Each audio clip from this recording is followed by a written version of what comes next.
I am the Tofu Golem. Please enjoy the video. In this video, I will show how to make prawn lollipop. First, ensure your prawns are peeled and deveined, leaving the tail on for that classic lollipop look.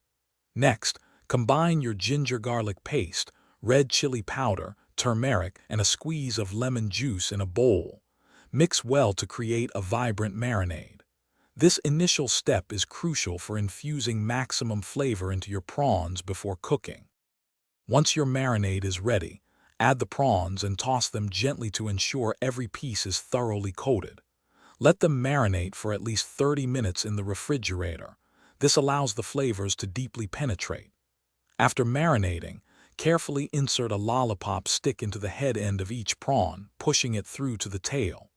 Then, roll each prawn in breadcrumbs, pressing gently to ensure a good, even coating.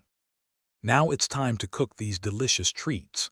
Heat enough oil in a deep pan to about 175 degrees Celsius, or 350 degrees Fahrenheit. Carefully place the breaded prawns into the hot oil, frying them in small batches to avoid overcrowding the pan.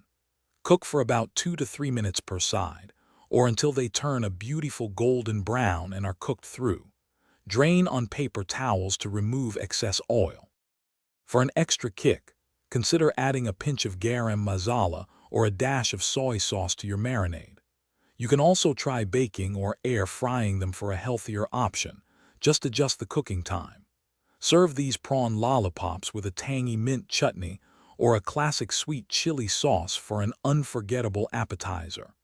Don't forget to check the description below for a link to some fantastic leak-proof containers for easy meal prep, plus other great deals.